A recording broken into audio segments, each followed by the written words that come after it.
This one looks really old.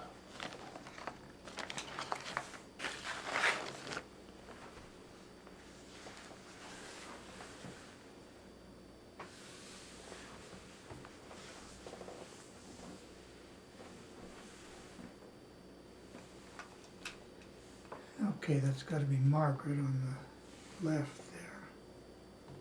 I don't know the other two. Do you remember them talking about their honeymoon or anything? Talking about? Not a lot. Okay. Mostly what I know has been passed down by, Richard and others. I don't remember Dad talking about it ever. Yeah.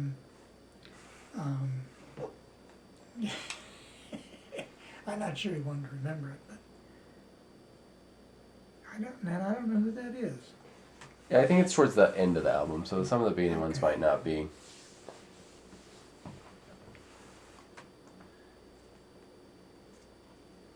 And who wrote this? I mean, the ones that are identified as me. That can't be Aunt Catherine.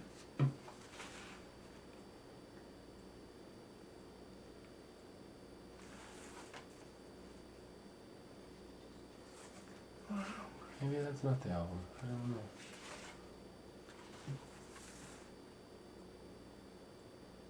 I don't recognize that at all.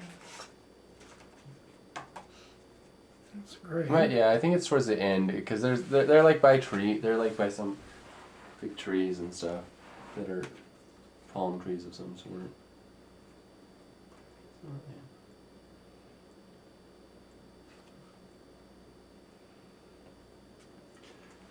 Do you remember the progression of the from your guys' farm going from sheep to cattle to dairy and all the Yeah, fun stuff? yeah.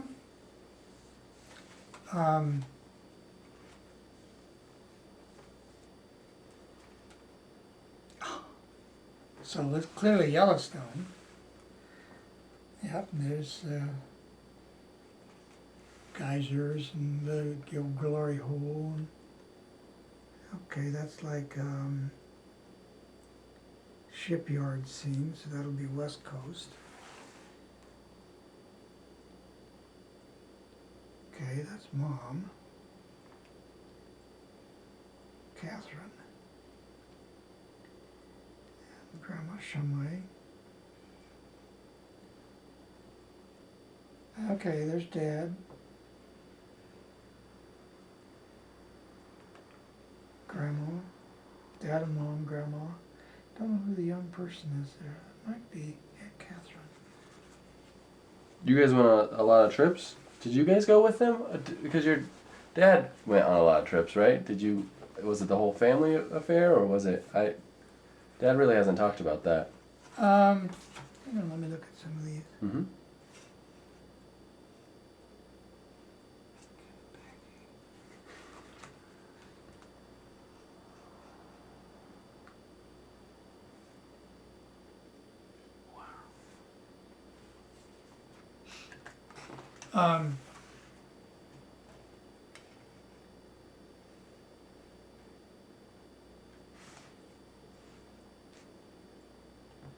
Okay, I remember this. This is Mom and Dad and Richard.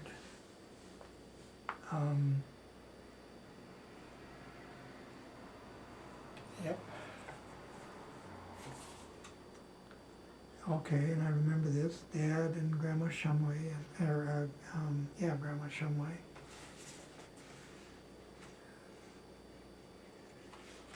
A lot of pictures of Richard. Okay.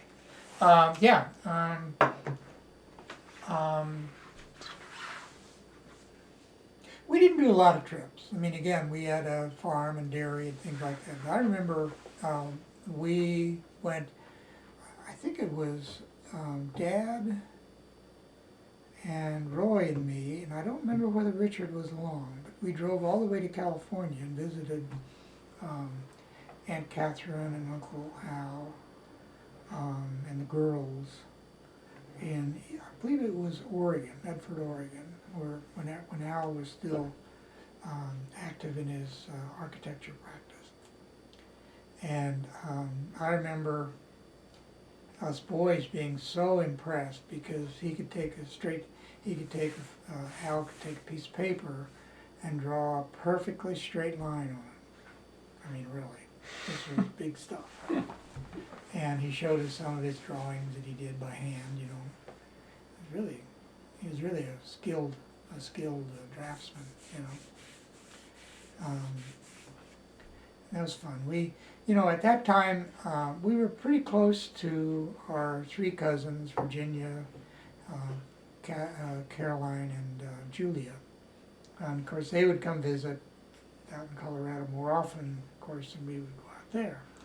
But it was a good time when they all got together, and we were reasonably the same age, so we could do kid stuff. That was fun. Of course, the big trip was when Mom, Dad, and us three boys took off to do the East Coast trip. We were gone a month, maybe 6 weeks. Drove back to Iowa and saw some of Mom's relatives back there. I remember Fort Ticonderoga, and then on to Washington, D.C. We wound up in New York City. Went on north from there. It's a long trip. One of my vivid memories of it was, of course, fighting with my brothers. And Roy and I had this fierce squabble. We were both wanting to sit front seat or something. And I remember there was this little adjustment knob that, it was a knob that you pulled out and it had a cable that went somewhere to do something, whether it was open a vent or whatever, I don't remember.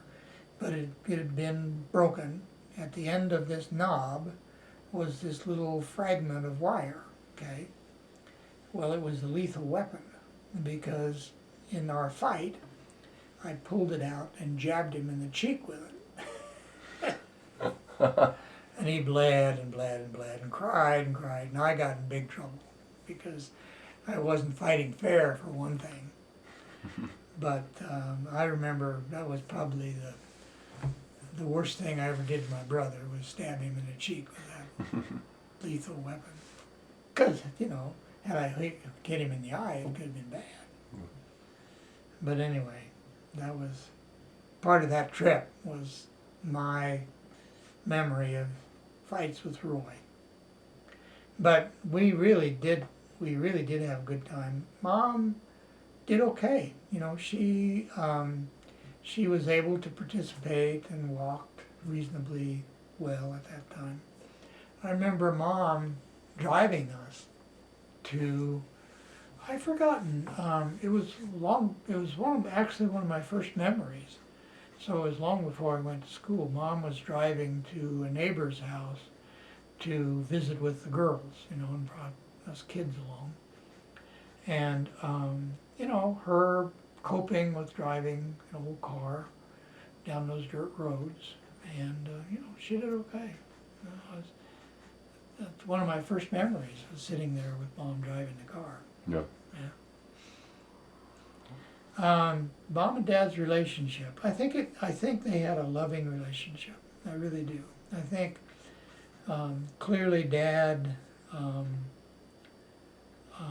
sacrificed a lot for his crippled wife, in the sense of caring for her, seeing that she had, reasonably good care.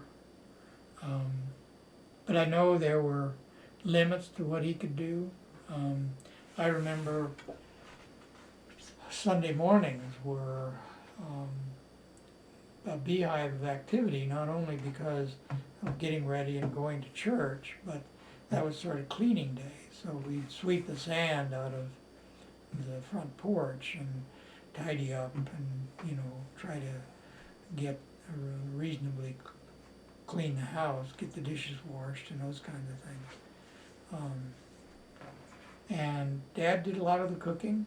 Mom did what she could, but Dad did a lot of the cooking, and you know, we were hungry kids, so you know, it was a hard time. I always felt inferior, if you wish, to some of my high school classmates because they had families that were intact and clean clothes and you know, newer clothes. And I always felt like, again, being poor, um, we just never had the stuff that the other kids did. And you know, looking back on it, there that could have been crippling, but to me it was more um, uh, a justification or a rationale for trying to improve myself, trying to get to the place where I had the things I wanted because I had earned them, rather than you know, wait for somebody else to give us stuff, go out and work hard, do the stuff you needed to do to be able to afford the things that, you know, gave your family what you needed. And I inherited, I think, a lot of that from my dad, saying, okay, this is what a man does, you know, this is how you provide for your family. I don't know, That's good. interesting stuff. So, I'm exhausted. Yeah, it sounds good. I'm good with it. It gives me more.